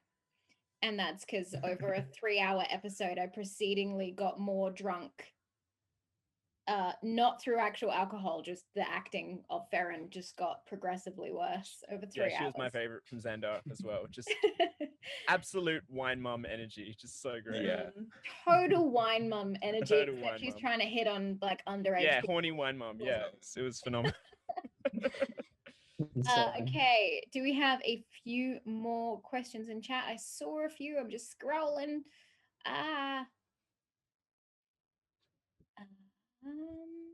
Dan, I know he's a seasoned DM in private, but what is his favorite part about this particular party's band of crazy? Asks. I'll see you in hell. Okay, well, I've been through many crazy parties in the past. That's just, I guess that's one of the things that makes me quite resilient that I wasn't even aware of, to just be able to somewhat, most of the way, anticipate the kind of crazy that could be in store. Goddamn oceans, that's the 1%. The I think for sure the Shores Edge peeps in particular was like, I think people have already said it, the players have already said it, but even though they were like crazy and their ideas and potential solutions were like off the cuff and like on the spot, I guess we're taking this card now. We can bring him along, I guess, bring Diedrich along to get him some experience, and like, maybe Captain West was not such a good dude. What if we just blow up the town? Like those kind of things. Even though all their ideas were like off the cuff, some of them they like scrapped themselves or like followed through, because their dynamic was like so solid as a group. I think it was quite easy for them to trust each other when they would introduce an idea, that I really didn't need to do much else in terms of like pushing potential solutions or them being like humming and hawing, like in terms of like progressing it all. The slowdown was the slowdown in the campaign was actually because they were so engaged with Shores Edge that they wanted to like pick it apart rather than actually being like stuck like deers in headlights and not being able to like progress, which is like something that I don't think I've actually like had much experience in terms of like crazy parties and that. So I think that's the favorite part. It's because they're such a good group together and as characters that when they do something crazy, they're like 100% guess the dimension door it is. And we're like, oh, what this? It spa time. Everyone's faces at that moment. I will never get that out of my brain. You've done some curveballs, sure. Especially this mini series, but even other things I've seen you in. You're a curveball thrower. Oh yeah.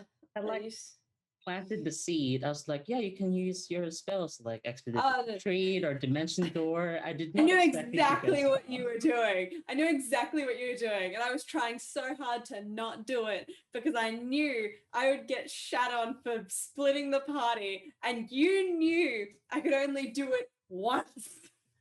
But it became a brilliant sequence. I was like, I really want to do it, but we've only got a short while and I don't want to be a dick that kills the party on purpose.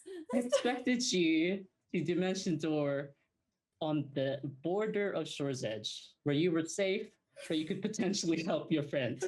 I did not expect you to go to a spa.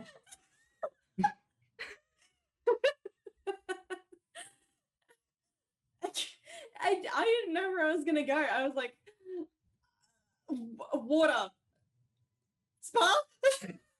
It's just, I word vomited that, and I just went, yeah, let's go. And this is why GTA carriages happen. Yeah, it was great. Well, I think we've gotten to the point where we can talk a little bit more about Abacus and the creation that is Dan's DMing of such a character. Dan, I know that Abacus might come back for season 2, but can you explain a little bit about the mechanics that you created for this character? Because I'm intrigued. Okay, so let's just begin first by going flashback. So like, what if I'm just the octopus and me going? I mean, it always sucks to like have to stifle a player idea. So I was like, let's see first if going forward, if it will be like problematic and would need to be like cut like at the roots. So I was like, I think we can make this work, but I need to like set some ground rules.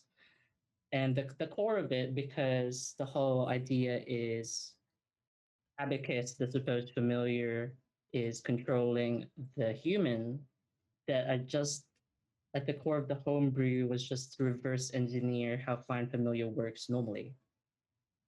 Where there was at the many clauses of the spell, there was like you can only share the senses within 100 feet of each other.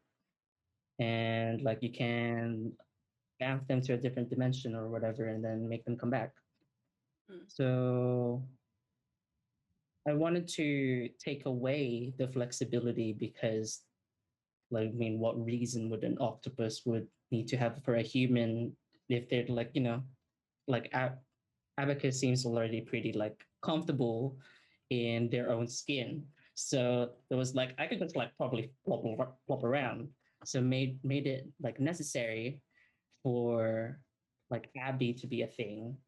And the whole idea is that at the center of it all, Abby, the corpse human, is acts as an anchor and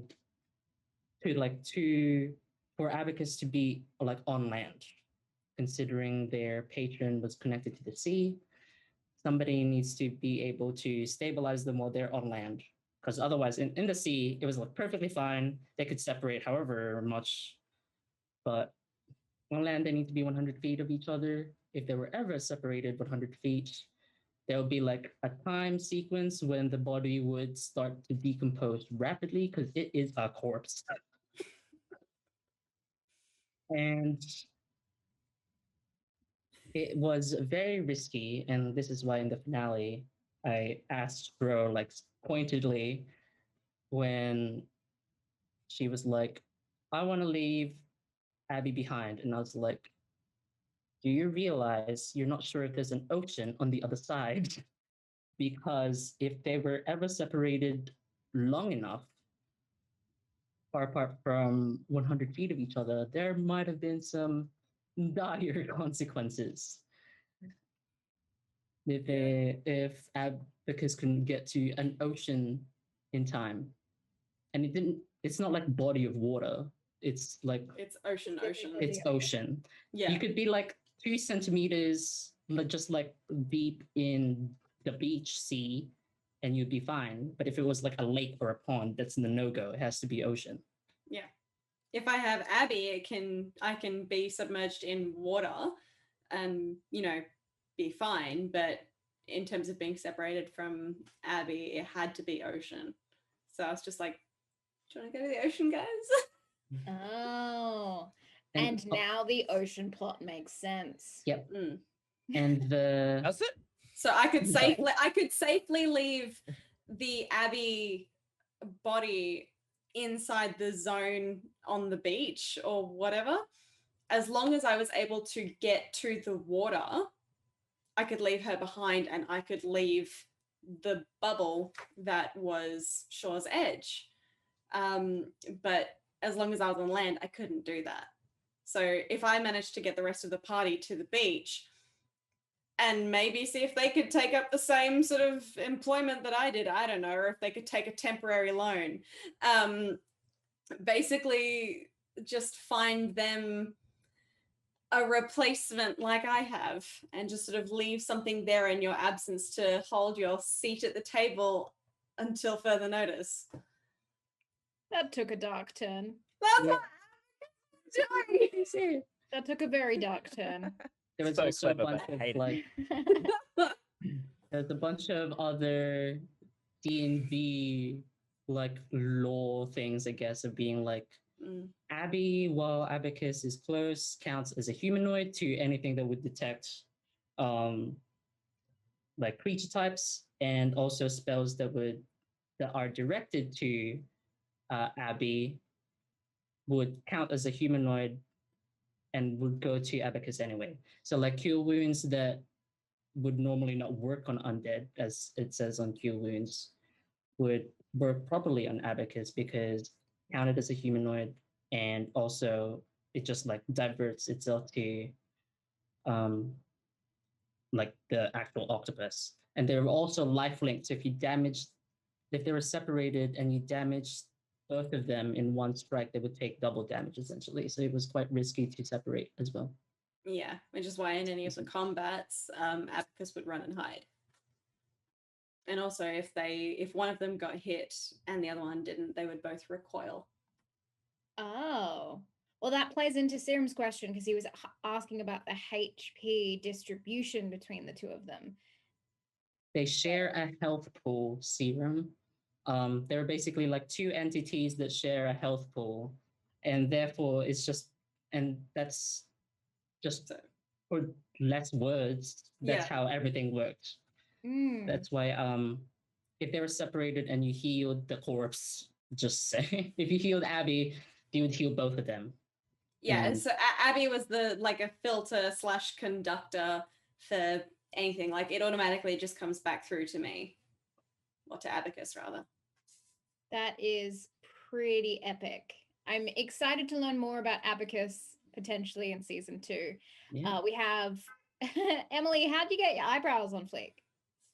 I made a joke answer, but the actual answer is that I've been doing makeup for over a decade, and I'm actually studying makeup at the moment. Oh, cool. So by the end of the year, I will be a fully licensed, like certified makeup artist. So for all of our stream episodes, I've been doing something a little different with my face. So that is the actual answer. The fun answer is that yes, I make a weekly sacrifice and pray to the eyebrow gods. This will work out.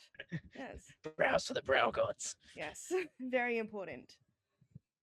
I stopped doing that and just kind of let them grow out. But Okay. my camera is not great quality, so you can't tell. I'm sure Banjo would still appreciate that. But that's awesome that you are doing a makeup course. That's Yeah. amazing. Very funky, very cool. Yeah, love that. And Serum asked if Abacus, does that technically make Abacus a necromancer / warlock? No, because Abacus cannot conjure corpses by themselves. Yeah, Abacus didn't procure the corpse. The corpse was given to Abacus by the deep or the depths of the ocean, because that's Abacus' patron. Why do I just have more questions than what Because you know my characters will never have a simple answer. Yeah, I know. You created Penny with me. I understand that your backstories are intricate. But Serum also asks then, can we eventually learn more about Abby's backstory? Because we'd love to know more about this dead person before they were dead. Sure. Potentially. If there's a season 2 and people want Abacus, then Abacus will tell. Does Abacus know? Yes. Mhm. Ooh. Because the deep showed Abacus where this familiar came from, and then presented the familiar as a gift and said, okay, Here's a dead corpse. no, but the depths looked, it was explained in the final episode that the depths basically scooped up this person that drowned at sea and changed them to fit the environment and made them look like a Triton goldfish, basically just made her look gorgeous in the ocean, and said, look, here, this is the life that she used to lead. Use her knowledge and the books that she has, continue this knowledge and this research. Go be my little research bug, and then come back and you can keep the form. Ooh. It was like Abacus got a D&D character sheet with a backstory and was like, here. Yeah. Play this. Yeah. Yeah. Go have fun, be insecure. Do we have time for a question on that just on that topic from Mr. Hardway Jones, I think his name was. Oh, okay. Ooh. Oh, always time. Some Yeah, short does ones, Hardway just short Jones ones. have a question? Yeah, I think you might have a question. Not that he said anything in chat.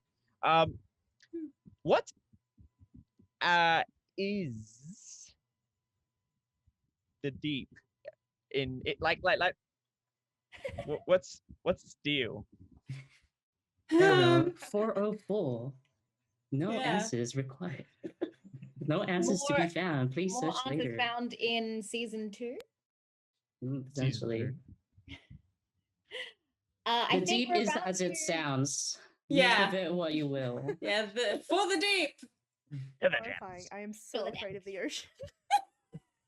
After that simulation room. Yeah. No, just the thought of deep sea creatures anywhere near me, I don't like. No, thank you. I'm not. I just don't like the fact that a lot of the ocean hasn't been explored. Like, can we Oh, stop I love sending it. things to Get space, on and that, can we please just work please. out why eels exist? Because apparently they just come out of nowhere. They just spawn, right?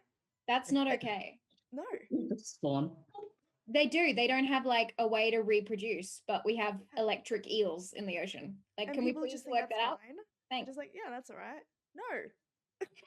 There's a Sure that question it's a here. deep sea, but on above ground. Just stuff happens. Also, octopus have blue blood. Huh. It's just so much weird shit in nature, guys.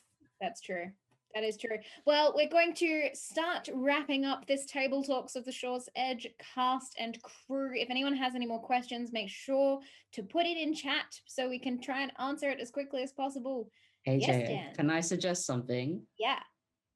I would, if there aren't any questions in chat, since this is a table talks and it's just, the vibe of Just table us two. talks, I would like each of my players to ask me one question each. What do you think?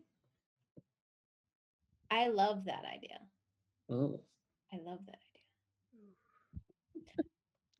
What Oh, hold questions? Yeah, what questions about the plot? Questions like Questions any about any question about Shore's Edge. Well, I think Shro wants to know about the coins. Because this is the Shores Edge tabletop, so So angry. is that, or like coins, what are coins? What's the deal? Okay. I guess I'll do Shro first. Yep, go for it. Angry coins. I have been theorizing about this since we literally had the last game. It's infuriated me. Okay, coins. The only bit, well, first facts on coins that you guys experience. Only platinum ones caused people to bleed, and platinum ones from Diedrich when somebody stole his coin and like used it, just got boils and like fucking died.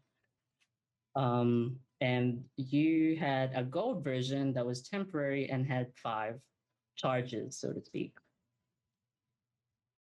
Grim referred to the gold coin as an authorization key in the Prima Angela.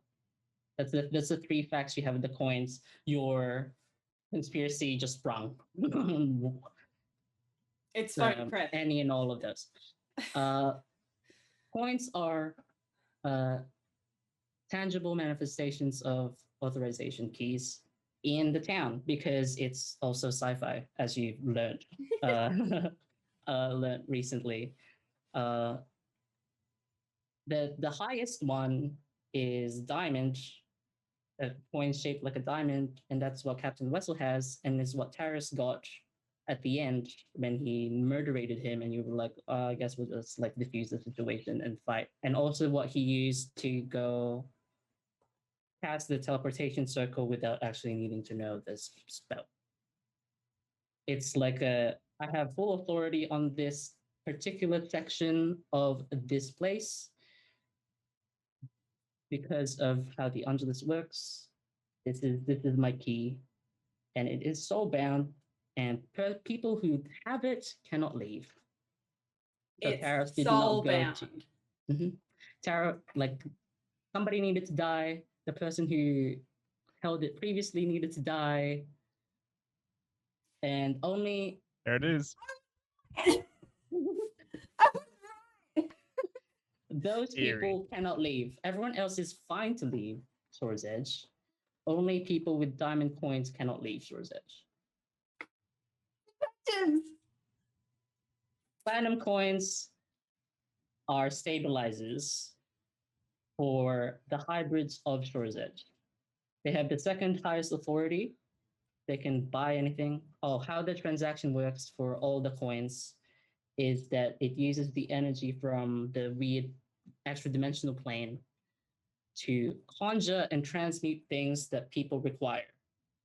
So it's just like, oh, it's fine. You don't have to pay anything because literally coins would just appear in their like bank or whatever. And that's why it was so nonchalant for people to be like, oh, if that's a coin, so I guess sure, we'll let you through. Everybody already knew that from gold coins and platinum coins. They have not seen diamond ones. Wow. Platinum coins actually stabilize people in Shores Edge. Everyone who has a platinum coin is destined to morph into something else, or be bound to a particular creature type. Everything in Shores Edge, you guys would probably have noticed, are hybrid creature types. Yeah. That's the theme of the fauna and people of the place that are key. Like all the monsters you fought in terms of that's come from outside are all beast elementals. And all the people with platinum coins are human / something else. So Diedrich was the latest recruit. The whole shtick of him is he's the guy who's in the process of becoming human / something else. Please tell me, because I'm not gonna lie, I was really hoping this when I kind of realized he was changing. I was just like, oh, please tell me this is permanent and it's irreversible. Are we about to send him through a teleportation circle? We are. He's outside of the Angelus. Does that mean it's spreading? No, it's not. It's not spreading. Because I just think how wacky would it be to find another Shaw's Edge emerging somewhere on the globe? That would be pretty wild. Yeah, imagine that. Imagine that. The ancient civilizations, there might be a okay. second one out there, but Diedrich himself is not like a seed or anything, then he Okay. just walks and everything becomes crazy. But if they are separated from their coin, they go, the not human half gets out of control. Oh. And that's what happened with Taros, because he doesn't have his. Oh, Diedrich. because you said it was Neither does stabilizer. Diedrich. Neither does Diedrich, and that's why his accelerated at a higher pace. The natural 20 dispel magic actually gave him like an extra decade. Aww. And I think given how it is in time, I think depending on how it goes, Taros with his diamond coin could probably fabricate more platinum coins and give it to Diedrich if he finds him. So Also- sucks for everything. It's a relief. And gold coins are very temporary, bound to people that it is registered, which is you guys at the when Captain Wessel brought it up. It has 5 charges. You can expend them, and it's the people themselves that have to go. Like what Mill was saying, how it was like 2 for the fastest horses and like 1 for just normal horses. What you didn't realize is you actually spent one of them without knowing. You spent 1 at Mill, and you spent 1 at Rowena's place when you decided to teleport over via Dimension Door and be like, go to spa. And I have some heated towels. You guys did Oh not yes, pay. we just required them and they appeared. Yep, you did not pay, not once. And you guys were like, just fine with that. It's because you actually spent one of your charges. So later on, when the authorization key was required by the It was people, expended. they had 3 charges remaining, and that's what the lights were. And you were like, why is that 3? 3 souls? It's because he has 3 charges remaining. Damn. That's cool. Imagine if we got the fast horses. We'd have needed to leave Huck behind and get Billy and Sprout out of there. A sacrifice I'm willing to make. Yeah, I was gonna say you would not leave Billy behind, no matter the No, cost. no. That is so fascinating. All right. But yeah, Anyone that's else the- got that's a the question points. for Dan? That's true. That's Ooh. true. Yes. I have so many questions for Dan, You but get I would one. rather find Well, you them got out- 1 live at least. I would rather find them out organically in the in the D&D sphere, perhaps on a future date. Do you That have a sounded like I was question asking then? you out, didn't it? Yeah, you know what? I dig it. I dig it. On no time. The word you're looking for is anon. Yes, anon, but also Dan is getting. Emily? So do you have a question then that isn't that critical? It could be anything. Can I ask Shores who Edge related. created Prim? What was the Who question? created Who, Prim? yeah, who created Prim? Who It's created very- Prim? She said. I guess I'll be clear, the ancient Ostations, not crustaceans. Yeah, that was another Damn stupid those word. crabs. Sorry, sure. Ostation. Cephalopods, There okay. you go. Cephalopods created Prim. Ostatia is the country. I'm sure you have forgotten already. I said that in episode 1. Ostatia is the country Shores Edge is on, and it's the Shores Edge is northernmost of it because Angelus is crazy. Who goes further than Shores Edge northwards? So they Uh, coded but- an AI for shits and giggles Yeah, to see what would happen. Ostations are shitty people, especially back in the olden days. I'll keep that in mind. And she said her purpose already and why she was created for entertainment and sustenance. So So she's literally made for shits and giggles. She's a reality TV show. a reality bending reality TV show. Yes, Hardway Jones. I thought of one that might not be quite so essential. Something that has intrigued me since the very first session. Did the Mero that rose from the ocean to try and drag the ship down, did they know something?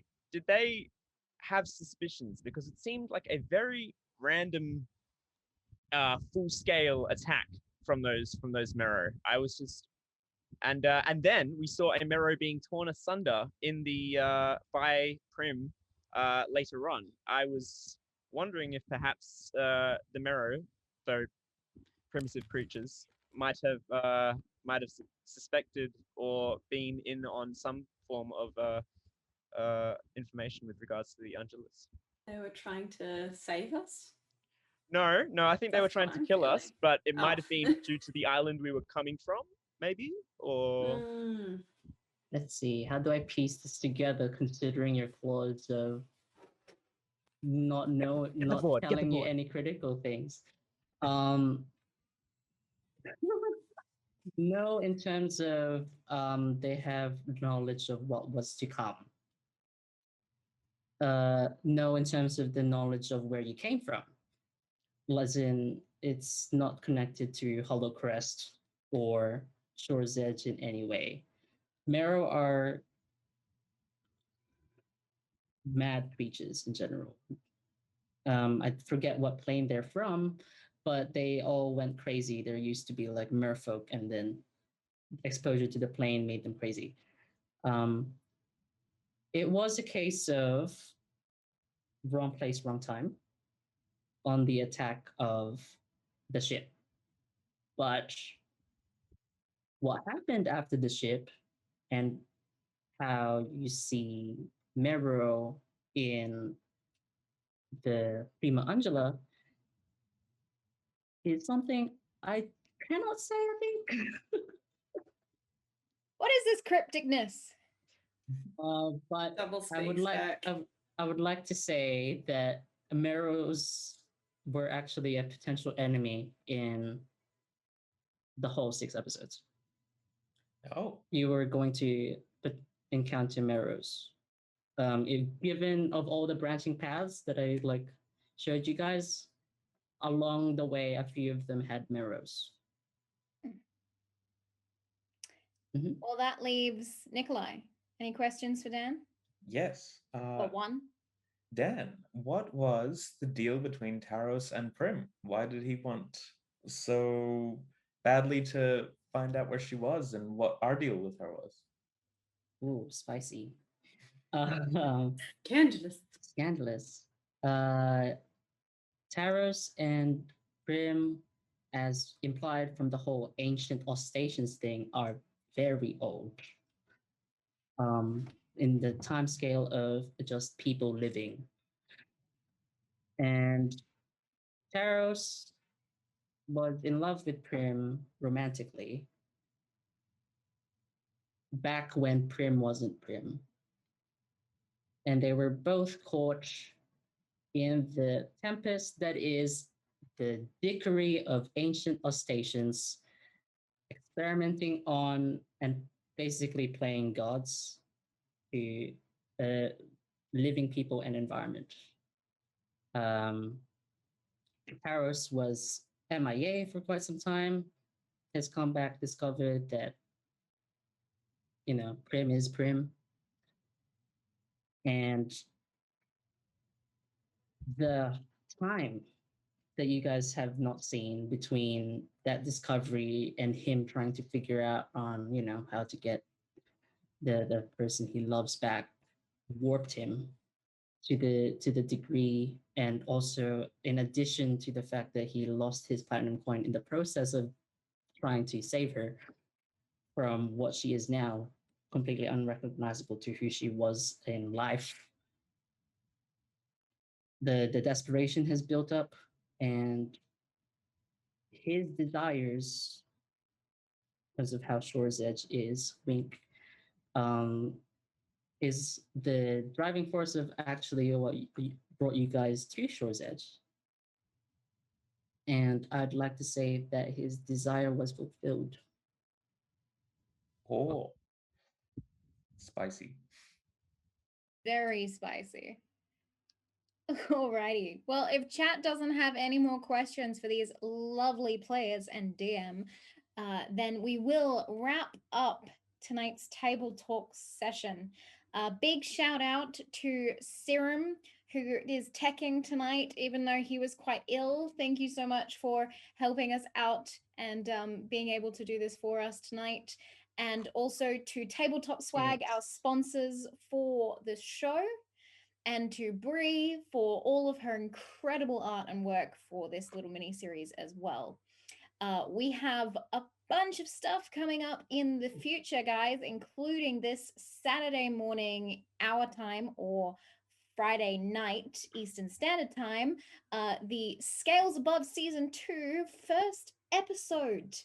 They had their table talk session last week that you can go and check out on YouTube. But the first episode is hitting us, and I'm so excited with Nova as the DM and a bunch of amazing people from over East, the North, the North Americans. They are incredible, just an incredible bunch, and I'm so excited they had their table talks, and I'm very keen to see this episode. So check that out this Saturday. We also have Academy in 3 weeks, Academy Season 2, and also late April, so I think in 6 or 7 weeks, Season 2 of Humblewood, of Flocks and Fire. Season 2 is also coming out soon. So, oh my lord, please stay tuned for all these amazing shows, because 3 Season 2s back to back. You best be prepared for some spicy content. Spicy content. I'll be Helvig again. Oh, I'm so ready for the Silver Warlock hedgehog I'm not a murderer, I swear. and Julefoot. But right. David said it's the abyss. That's where mercs come from. Oh, Thank you. Yeah, the abyss. that makes me feel much better about it. Yeah. I'm glad. I'm happy for you. So guys, tell us where they can find you and your socials if you want to share them.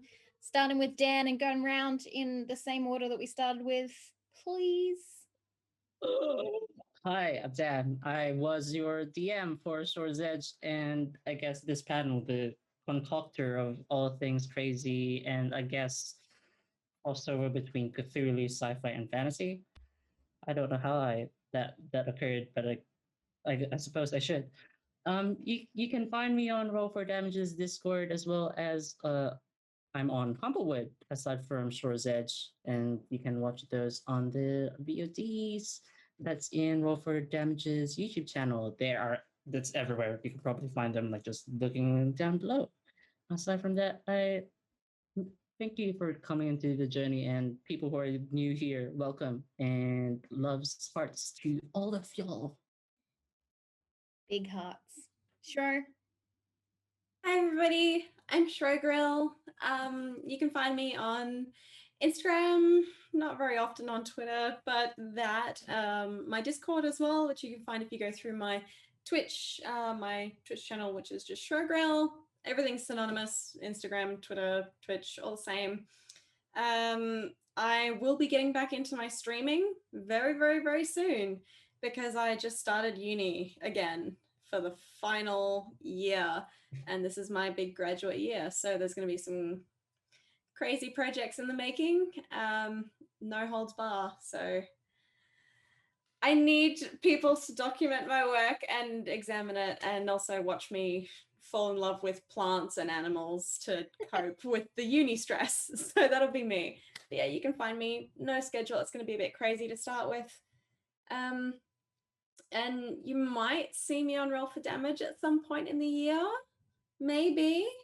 But if not, this is my goodbye for the rest of the year, because I'm gonna be doing uni and then getting married.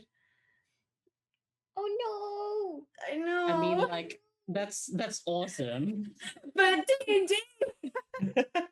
You're gonna get like the no. D&D. You're gonna get the Twitch. I'm gonna get the Twitch, and I'm gonna be like, Hey guys, Anyone do you need a guest guest spot? appearance? Just feel that craving. Well, don't worry. Yeah, I that's think Penny will come back at some point. Oh, I feel so sorry for you, Nico. There's so many, No, so many no, bombs in please. this tabletop. Yes. Anyway, I will pass it on from there. And other than that, Abacus loves you all. He's so grumpy, being like, "I love you." He's just unhappy.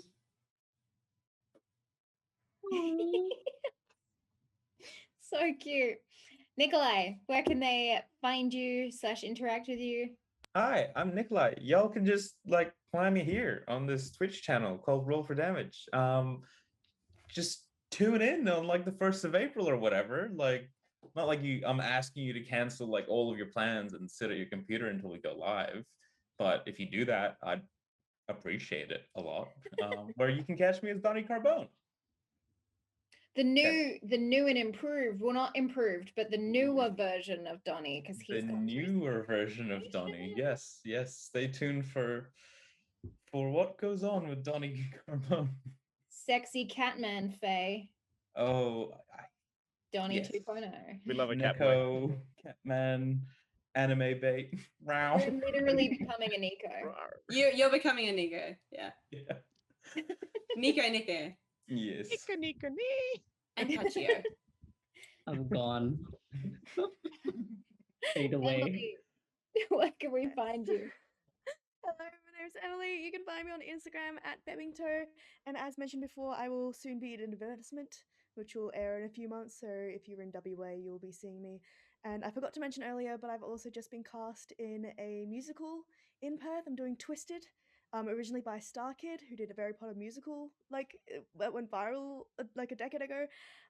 Doing that with Marlou Theatre, which will be on all weekends in July, which is So going to be excited. very interesting. But if you're in Perth, definitely come along to that. You have, I think I counted them, 14 shows.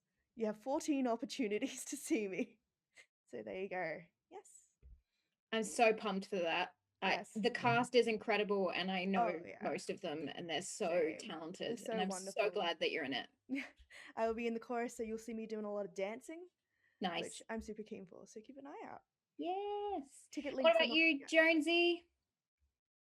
I'm Hardware Jones. You can find me right at the top of that little box that says Stream Chat, where it's got the little number 64.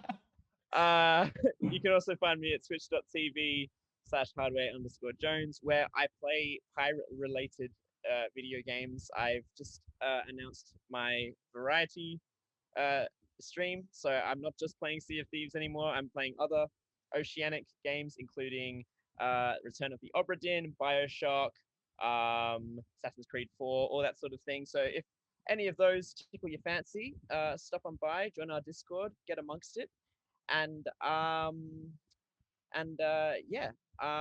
tune into Roll for Damage in 3 weeks' time, and you might see me in chat yelling at Donnie Carbone for his poor taste in women.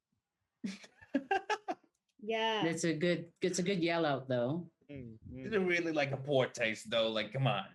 She's like an archfey, dude. Like, what? I'm gonna say no. She's smoking. What can I say? Hey, bada bing. Scandally clad, beautiful Faye girl. Of course, Donnie, 17-year-old boy, is going to be infatuated. Thank you so much for joining us tonight for the Shaw's Edge Table Talks. I am so incredibly proud of this team and this show, being that it was the first show on this year with new branding and all sorts of stuff going on. I'm so proud. Little mama bear, just so proud. I am AJ Winters. You can find me, I think I've updated my socials, so you can find me at AJ Winters VO on Insta and Twitter and all the things. And you can see me in 3 weeks as the DM of the Academy of Xander Season 2. And boy, is it going to be spicy. Ooh. Thank you for joining us. Have an awesome time. I think we're going to raid someone, but I don't know. I'm a little lost. Potentially going to raid. I know that we have some friends that we raided about 4 times which we're going to potentially go visit them again because they have been streaming for a while. So thank you for joining us. We love you. We'll see you for the next Roll for Damage show. And tune in this Saturday, Australian Perth people, at 9:30 a.m. our time, 8:30 p.m. Eastern Standard Time. Okay. I did the things. Good job. You did the Some things. stuff. I'm proud of you. Thanks. First time hosting a table talk, so I think Yeah. Yeah. Thanks. Nailed it. nailed it. Great. Love you guys. Ciao. Bye. Bye, guys.